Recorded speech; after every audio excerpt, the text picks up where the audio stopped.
Okay, so if you were here last week, you know that we are kicking off the new year with a brand new series, which is called How Not to Be Your Own Worst Enemy. And the reason why we're choosing this series is because we all kind of crossed over into a new year. In fact, 2020, not only a new year, but indeed a new decade. And many of us kind of crossed over into this new year, with this new decade, hopeful, kind of with some sense of positivity that this year will be my year. This is the year I'm going to lose the weight. This is the year I'm going to qualify for that course. This is the year I get noticed and I get my chance to be promoted. This is the year I get to, meet this person. This is the year we get married. All of us kind of cross over, or most of us at least, cross over into the new year, into this new decade with hopes, aspirations.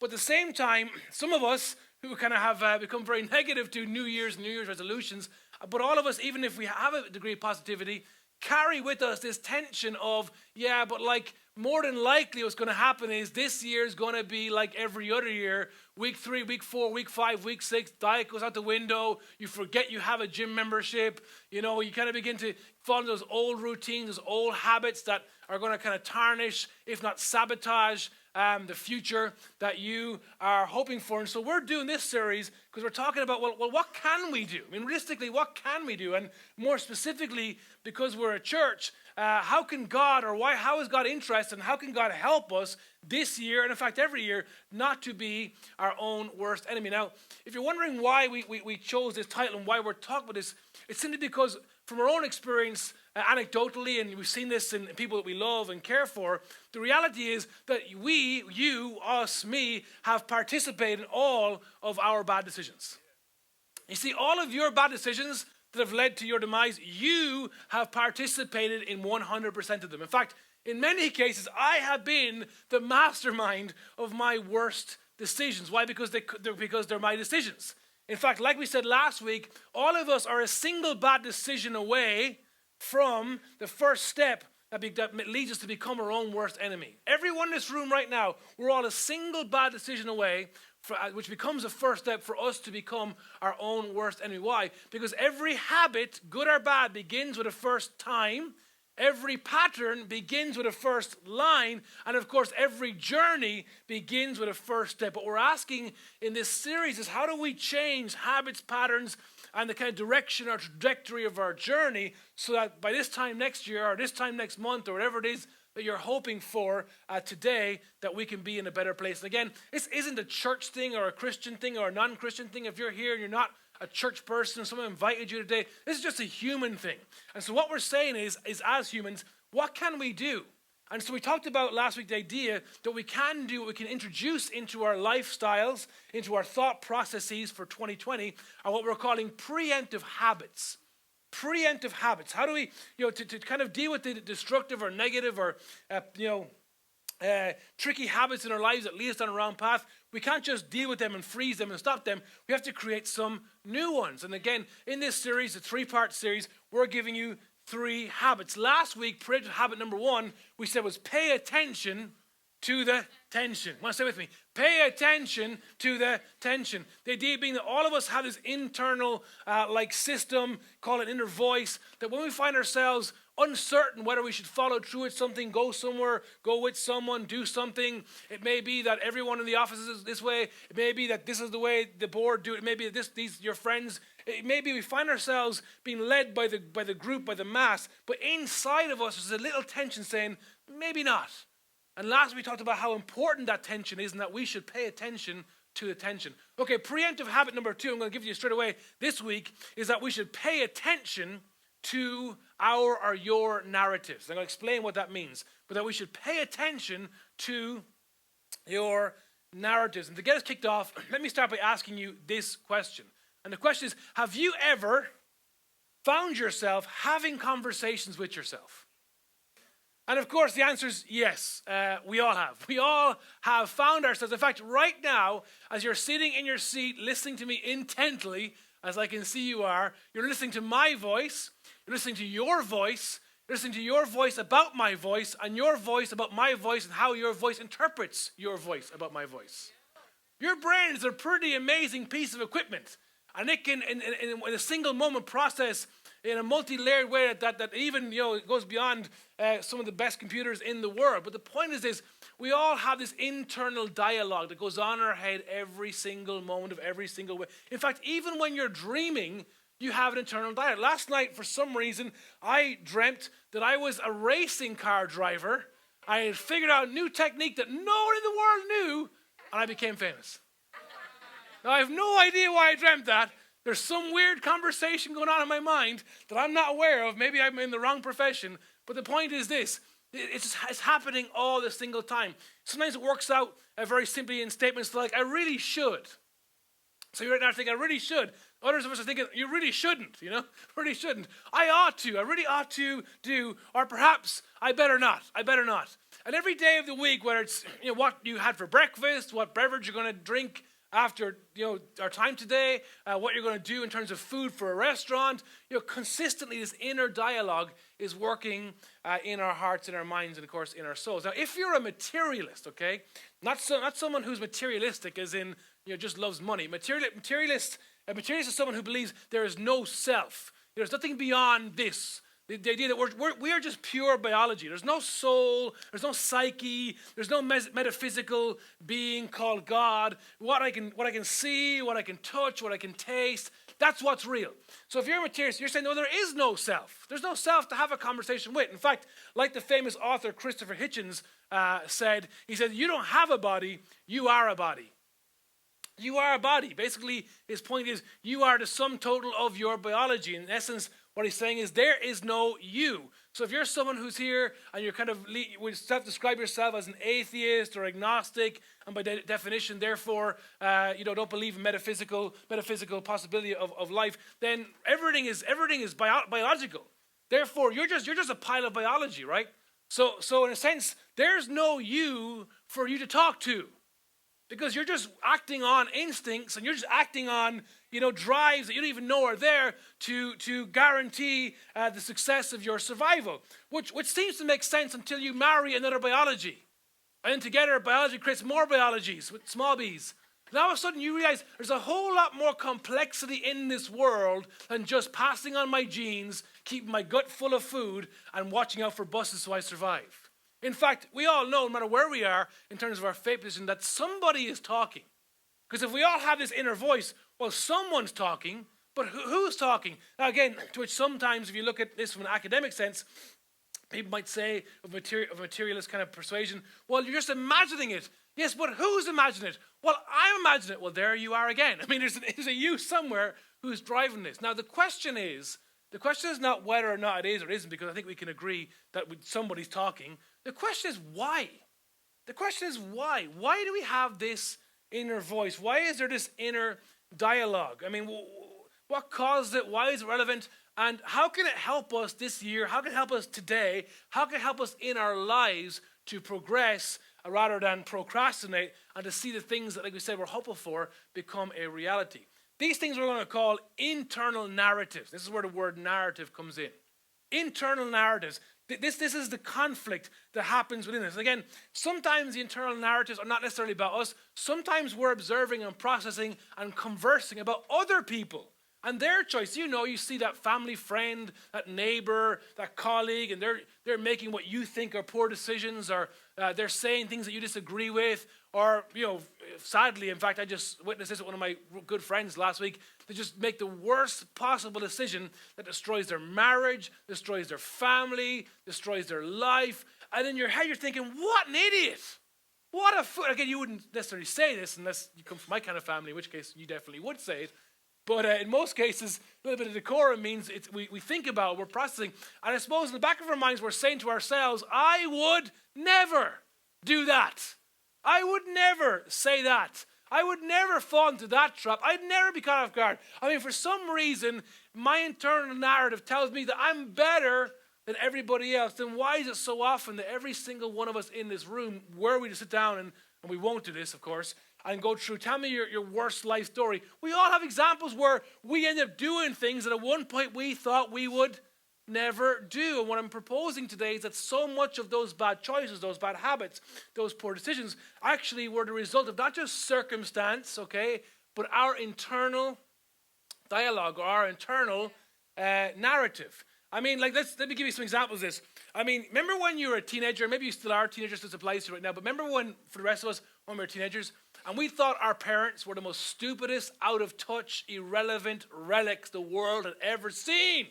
They know nothing about the world, the real world that we live in, right? Come on. And you get older and you get a job and perhaps you get kids and perhaps you get marriage, hopefully marriage before kids, that's just my advice, and so on. And you find yourself, and this happened to me, you find yourself all of a sudden growing to respect. Even if your parents weren't great, you at least can appreciate the tension and the strain and the stresses they were under as you experience what real life is, right? And yet, the whole way through our teenage years, many of us may have damaged our relationship with our parents, or at least created a worldview that led to habits and to action because we had an internal narrative that said, well, my parents are stupid. How it is? What about when, again, let's use the secondary school example. When you're in school and like some people, of course, love school, right? And they're sick and need to be helped. But the vast majority of us did not. We endured it more than we enjoyed it, right? And but you're texting your friend, stupid school, stupid maths teacher, stupid, who needs maths anyway? We have calculators. And come on, Google has the answers, hashtag down with maths class. And we're doing this because the internal dialogue at that stage when you're 14, 15, 16, 17 is that school is irrelevant. I can see no possible use for school whatsoever. The irony, of course, being lost in us that we are texting our friend on a mobile device, a €100 device that our stupid, irrelevant parents bought for us, by the way, and telling our friends school is stupid when the very things that allow us to communicate was developed and produced by people who went to school. And so we look back through hindsight and it's kind of laughable and it's funny, like, oh yeah, you're right, I never thought about that. But sometimes it can go from being funny to being sinister and destructive. And especially when the more painful or the more destruction that these internal narratives are just our circumstances were in life, the more twisted these internal narratives can become. Sometimes we say things, let me just give you a list of some things that goes on. We think these things, they flow through our heads and we either engage with them or we don't. Sometimes we think things like, I deserve better, or I'm entitled to, or you know what, I'm just not happy. She should be. If he loved me, come on. No one cares. It doesn't matter. It's just once. It's only one time. It's just once, and no one will know. It's just one time, and no one will know. After a while, we end up asking ourselves, if we keep going, no one cares. It doesn't matter. Just once, no one will know. We end up asking this question: why am I this way? We say, I can't resist. We say, something's wrong with me. We say, I'm better than them. We think they're better than me. If my parents hadn't of, if my parents had of, we say men. We say women are all foreigners. It's the foreigners, I tell you. Those people. Now, for those who grew up in Ireland, we all know the granny and then the finger. Those people. We don't talk to those people. Why? Because the kind of unsaid belief is that because we're better. But we don't do that. Those people, those foreigners, those men, those women, those Christians, those non-Christians, those Catholics, those Protestants, and so on and so forth. All the time, these things are flowing through our mind. And again, when we think about this at first, we look at it at first glance, we think, well, yeah, they're just innocent thoughts. No one died because of a thought, right? Well, if thoughts just stayed thoughts, if our internal dialogue and narratives stayed internal, it wouldn't be a problem. But the truth is that narratives can create excuses. Narratives form belief patterns. Narratives, become self-imposed ideologies. Narratives shape the way we feel about what happens to us. They provide the filter for how we understand and interpret events. Narratives literally cause our behavior to swing in a certain direction that ultimately shapes our life, direction of life, quality of life, place of life, and how we end up in life. It's absolutely huge. And every single one of us in this room, we have these narratives. And if we're not careful, they can become excuses that lead us to bad behavior, which kind of coming around full circle in terms of where we're going here today, which leads us to become our own worst enemy. As someone said, it's not what happens to you in life that really matters, how you react to what happens to you. Or someone else said this way: we don't see the world, we don't see things as they are, we see things as we are. Okay, none of us are objective. We think we're objective, but we're not. We see things through the process and filter of our internal narratives and, of course, our experience. And this has been shaped by how we were brought up, by what we have, what we didn't have, where to school, what part of the world we grew up in, maybe nationally speaking, what tribe we come from, what clan we come from, if you're Irish. You know, so much of how we're formed going to shaping these narratives. Now, what's so interesting is that you'll be surprised to find that the scriptures actually speak to this. You know, 2,000 years ago, the Apostle Paul, he was writing, I suppose, how would you describe it? A modern day email. So it was a church, and he wants to communicate some thoughts to this church. And so he writes this modern day email. Back then, it was a papyrus letter, which was, you know, as cutting edge technology then as an email is today. And he's writing to this church. This church is funky, okay? There's just all sorts of crazy. It's what real church is. Because real church isn't full of perfect people. In fact, we used to say at the beginning that we don't like perfect people. They annoy us. And if you're perfect, you came today, we're going to make you imperfect, okay? Because you can't keep us down for too long. And unfortunately, the perspective of religion has been tainted. So many people think that's what Christianity is. You know, being perfect and being pious and doing all the right things. And when a Christian does something imperfect, the whole world goes, the whole thing is you know, how would you describe it? The whole thing is fake or whatever. But the reality is God never called us to be perfect.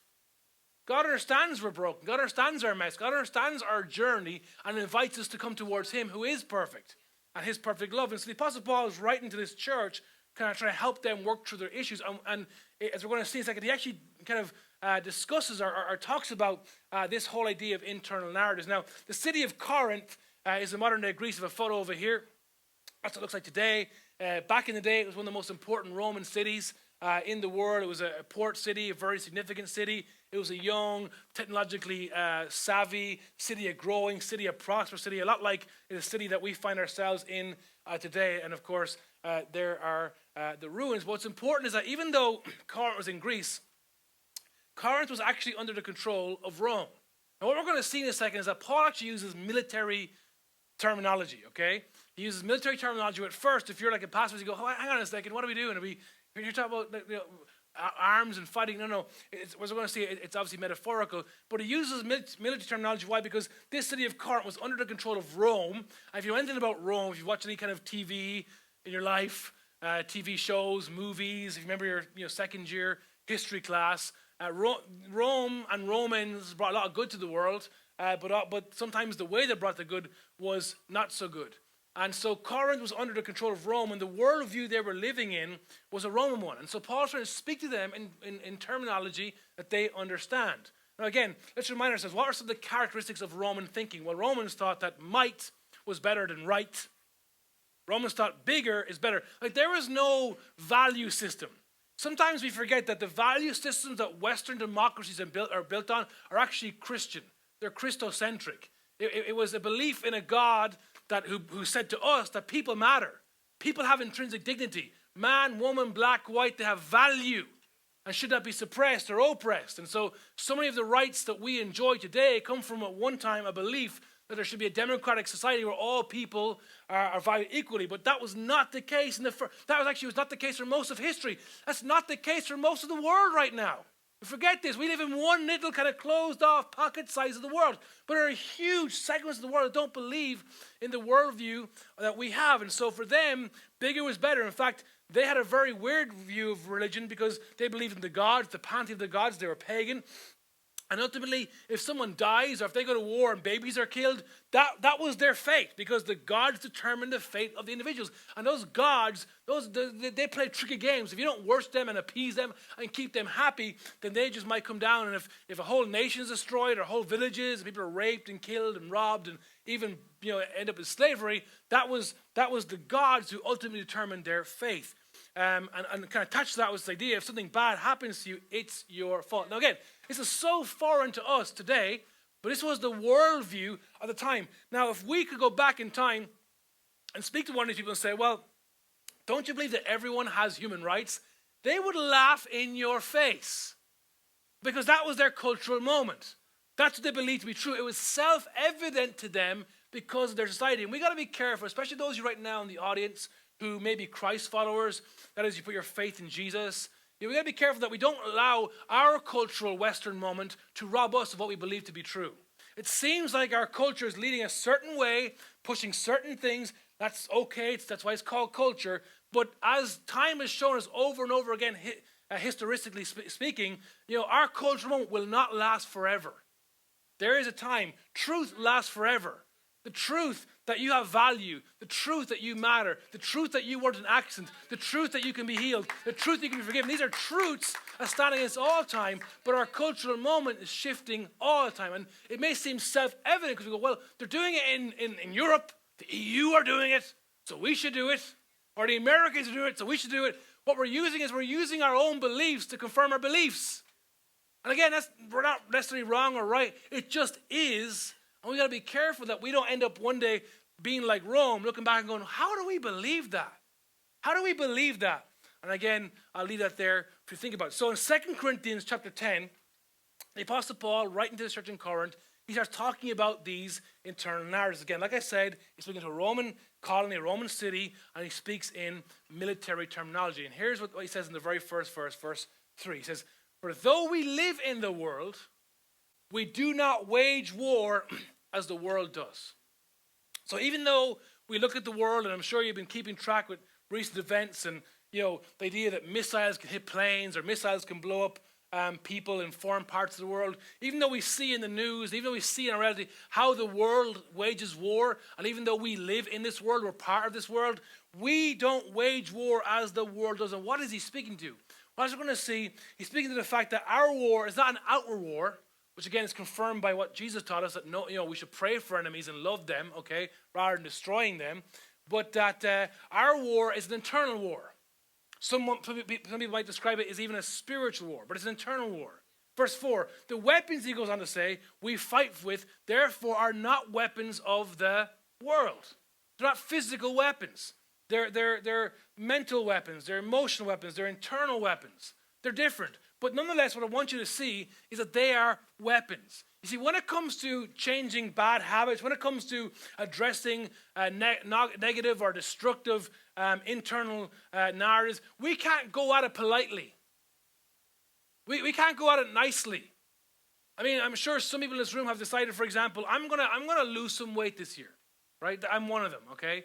I started a thing this week called the ketogenic diet. Ever heard of the ketogenic diet? It's horrible. Stay well away from it. And I got to the point last week where I said, I'm going to start this thing because I've been active and I've been quite athletic my whole life. So I know that talking about it and becoming an expert in it and watching every YouTube video you can watch and telling everyone, oh, it's not ketogenic friendly. That doesn't change you. You have to kind of get some weapons. You got to change in your fridge. Change in your press. Change in your mind. You get some accountability. Why? Because if you don't, you won't change. When we want to change what's going on inside of us, we need some weapons. It's not passive. It's quite an aggressive thing to take command of our thought process, to take command of these internal narratives. He goes on to say, these weapons we fight with are not weapons of the world. On the contrary, he says, they have divine power to demolish strongholds. Now, what's a stronghold? Well, a stronghold, to give you a visual reference, is like a city and there's a big massive wall. When you've seen those in movies before, or pictures, or paintings, the idea that there's this fortification, this citadel, perhaps another way of describing it, and it's got these big strong walls and these towers, and the Apostle Paul is saying that we need the kind of weapons, and the kind of weapons we need are not necessarily swords or guns. In the Greek language in which this letter was written, he was describing more like catapults, okay? Like those big, massive weapons, siege works you would have seen in movies or learned about in school that are designed to take down these huge walls, right? These strongholds. God is going to give us help with these weapons to tear down these metaphorical strongholds, these citadels, these concrete walls. Now, if at this point you're kind of wondering, where the heck are we going with this message? Are we going to go outside now and start taking down some walls? I mean, what's he talking about? Again, stay with me here, because what he's kind of inferencing here is that our internal narratives aren't like the UN. They aren't a cute puppy. They don't live in our mind passively, and we say, listen, excuse me, negative thought, can you please leave? And they go, oh, sorry, sir, pardon me, I will gladly leave. These thoughts get into our mind and they build strongholds. And they build citadels. And they multiply. And they poison the water. And they do everything they can to destroy the landscape until we end up ourselves being in a stronghold. It's why, over many, many years of working with people in church, I've worked with so many people who know the need to do the right thing. I got to stop taking this substance. I got to stop going to that house. I got to get away from that person. And yet, even though they know it, even though they can see it destroying their lives, they have no power. Because the stronghold in their mind literally has become so big, so tall, so thick, it's almost impenetrable. And if you're today and you find yourself in that place, struggling, stuck, hopeless, thinking, I will never change. I will never be able to. I won't. I want to tell you something. There is divine power that is available to help us demolish these strongholds. Paul continues in verse 5. He says, we demolish arguments. Because again, what causes these internal narratives? At some point, we have to ask the question, what are these things? And again, Paul uses the word argument, like debate, how would you call it? Like a conversation. In other words, he says, we're waging war on flawed conclusions based upon false assumptions. Now again, hopefully we've experienced this implicitly in our lives. That sometimes you can make a poor judgment. Sometimes you can think, oh, that guy is just, or that girl's so, or that place is whatever, or I'm not going to go to that place. And then we go and we're pleasantly surprised that we were wrong. Why? Because we'd allowed flawed conclusions to dictate almost our decision process because of false assumptions. I wonder how many more things in life we're wrong about. But because our parents told us it's true, because our friends confirm it's true, because our cultural moment confirms it's true, we think it's true. But perhaps it's a flawed conclusion based on a false assumption. Ultimately, what Paul is saying, to bring it back to his point, is that in our minds there are these impenetrable citadels of argumentation. These aren't just, friendly forces. These aren't just, part of life. These things, if they get out of whack, can literally destroy our lives. And if not destroy our lives, definitely cause us to make choices and create habits that lead us to becoming our own worst enemy. So Paul continues in verse 5. So we demolish these arguments and every pretension. Now, this is a really complicated word because the heart of what Paul is trying to say is that there's these issues, not small, these are big issues. Issues of race, issues of what sex we were born, issues of socioeconomic divide. He said there's some really big, sticky issues in this world, and God has given us power to demolish these these flawed conclusions based on false assumptions. That someone's we're told, that kind of people, those people, don't trust them because here's what we believe about them. And we find ourselves in a workplace, maybe you're an employer, maybe you're a manager, and you're allowing that to affect the judgment of the person that sits in front of you, which is wrong. So much of our society right now is trying to deal with issues of racism and sexism. And even though, we are right now some of the richest people, in fact, we are the richest people in all of history. There's never been a society in the world that has been rich as us right now. The Western world is such. But at the same time, it's astonishing to me that there are still people starving in the 21st. The fact that someone could die today simply because they have not eaten, to me, is mind-blowing. Think about all the food you waste every single day. Think about how much food sits on the shelves of one of the many supermarkets that exist in just this community, and multiply that throughout the country, and of course throughout the continent, and throughout the Western world. And the fact that there's something wrong fundamentally in the heart of humanity. That's what Paul is saying. There's pretension, some really big, lofty, high, complicated issues that God doesn't simply ignore, or God is not interested in. God wants us to get a hold of our internal narratives. So rather than complaining or agreeing with some of the assumptions, we can be part, of course, of the solution. That's why he says we do this against the knowledge of God. Because this is what we believe. If you're here and you're not a Christ follower, this is our bias. We believe that as we come towards God, as we trust God, as we serve God, as we follow God, knowing him and being known by him changes what we know. So before I wasn't raised in a Christian home. I wasn't a Christian at all in thought or lifestyle. But eventually when I decided to surrender my life to Christ and give it to him, something began to change. How I began to see people changed. Because very often, because I was raised in a rough area, a rough part of a rough town, everyone was an enemy. Everyone was a threat to me.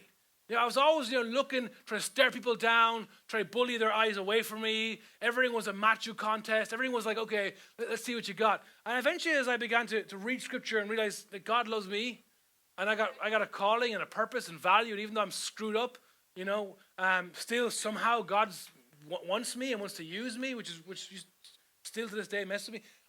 But the same is true for other people. And so it began to change how I saw them. The idea, as we know God or known by God, it changes what we know. And so what he's saying is that we have these we need these big weapons that have divine power to attack these strongholds, which ultimately are arguments and these massive pretensions, to stand in opposition to what God has told us to do. I suppose the simple way of saying it is that everything that is opposed to the paradigm or worldview that has been given to us through Jesus, we need to tear down. Now, if you're here and you're not a Christ follower, you're going, well, that sounds interesting. Understand, like I said, that our culture right now, the fact that we value women equally as men, the fact that we value all nations, and again, that may not be always applied or reality in society, which doesn't confirm the non-existence of God. It confirms how screwed up humanity actually is. God isn't causing people, women, to be treated equally in workplaces. People are causing people. God isn't causing people not to be fed in Africa. People are causing people. Okay, so before we point the proverbial finger up, let's look at ourselves. And what he's saying is that, because of a Christocentric, Judeo-Christian worldview, we enjoy things in the fact that you can walk home tonight largely feeling safe. That no one's going to just rob you and kill you simply because they can. Simply because might is better.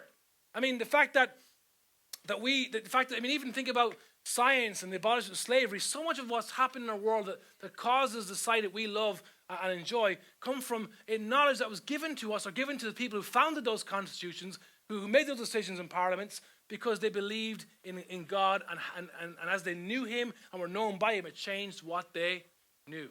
Now, he continues that we should take captive, again, all military talk, every thought. And this is crucial. Why? Because a thought isn't a stagnant thing. A thought is a moving, dynamic thing. A thought is like a seed. Once it is planted, it grows, it takes root. And I don't know if everyone's ever seen the movie Inception.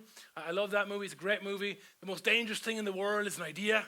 We can get deep enough into the subconscious of the subject and plant that idea, they will think that the idea was their idea. Right? That's the whole premise of the movie. And it shows us how powerful a single thought can be and how much, for better or for worse, it can not only shape our worldview, but actually it can decide or dictate our steps. Not just our worldview, but actually our experience of life. And what the Apostle Paul is saying is, where these thoughts are negative, what are the thoughts of I'm not good enough, I'm not able, I'll never be, no one loves me, I can't belong, I'll never fit, this world there's no place in this world. Maybe the best thing for me to do is to end my life. It gets real when you understand that this is what happens in our real world. Paul says we need to take it captive and make it obedient to Christ. Well, what does it make it obedient to Christ mean? It means there is a place for you to fit. And you do belong. And you are able. And you are loved. And even though you are messed up as we all are, aren't we all? God still loves you. And even when you come to the end of yourself, like, there's no hope, there's no way. I can't see any. Jesus says, I'll make a way. In fact, more specifically, he says, I am the way. And if we don't take captive these negative thoughts and bring them into obedience to what God says about us, we can end up living miserable lives.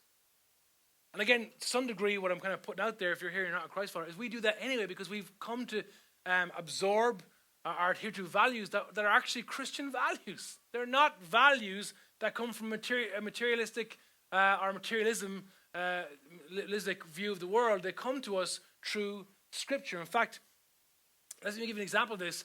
There's a famous moment in John's Gospel, chapter 14, verse 8. This is why the Gospels are so important.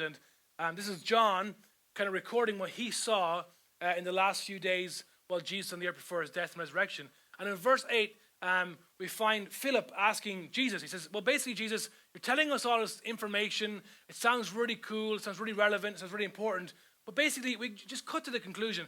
If you would show us the Father, that would be enough for us. Just show me God, Show us God, and we'll be grand. You know, I know you're trying to tell us about death and resurrection and, you know, going to heaven and fighting a war and in the hell, and that's all really sounds really interesting. It really does. But if you would just go ahead and show us God, we're happy. To which I think Jesus' answer is absolutely brilliant. Verse 9 says, don't you know me, Philip, after I have been among you such a long time? We want to see God. Show us God. What is God like? What does God do? Well, how does God think? What is God's perspective on? What does God say? How does God react? What's God's demeanor? What's his nature? I mean, is God really as merciful as? Is God really as patient? Does God have a backbone? Will he stand up for? Will he defend? I mean, show us God. And Jesus goes, don't you know me?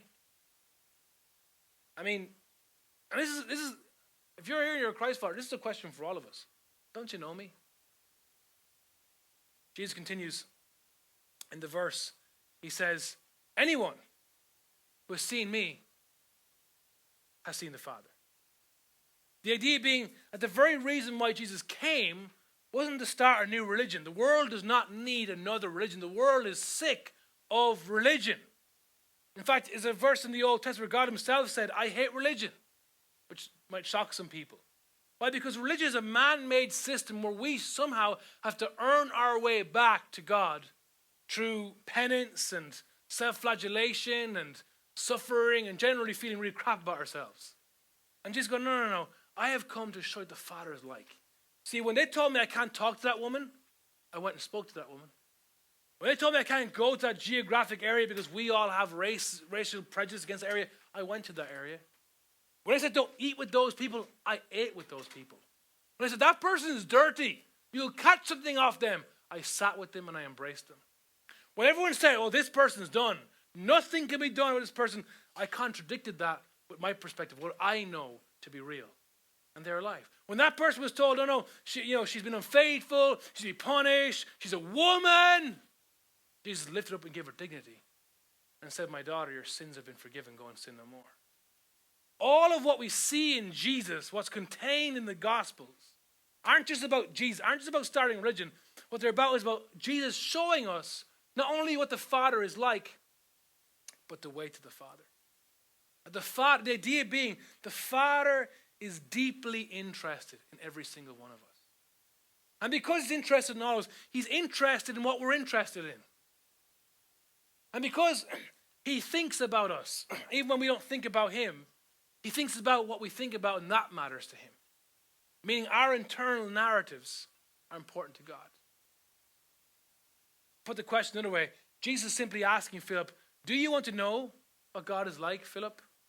Do you want to know what God is? Maybe you're here and the question is not just for Philip, but maybe it's for us today. Do you know what God is like? Jesus essentially says, watch me. Listen to me.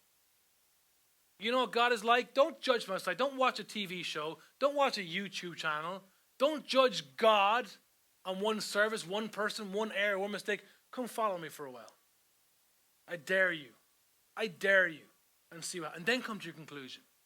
I suppose what Jesus is saying is, he's saying to a tired and weary world, do you want liberation?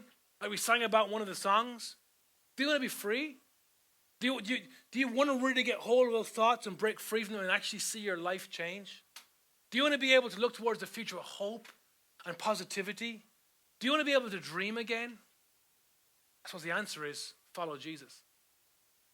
Don't learn from Jesus. Don't admire Jesus. Don't just worship Jesus. Don't just sing to Jesus. Don't just read about Jesus. But actually come to a conclusion, I'm going to follow Jesus. Why? Because we know our world is broken. But what we see is that God redeems broken things. This is the big cataclysmic shift. God doesn't condemn broken things. God isn't surprised by broken things. God redeems broken things. Why? Because you matter to God. Even though God may not matter to you, you matter to him. And not only do you matter, but the you beside you matters to God also. That's why how we see him and how he sees us affects how we see each other. The person behind you, the person in front of you, maybe their skin color is different. Maybe their ethnicity is different. Maybe their gender is different. Maybe their fashion sense is different. Maybe you think in your internal narrative, they've obviously made choices that you disagree with. Nonetheless, no matter who they are, what they've done, where they come from, whatever their political viewpoint is, their sexual orientation is, whatever they believe, they still matter to God. But we can see how so quickly our internal narratives can cause us to create prejudices and judgments and biases that not only in the long run harm us, but actually harm ourselves. We need to pay attention to our narratives.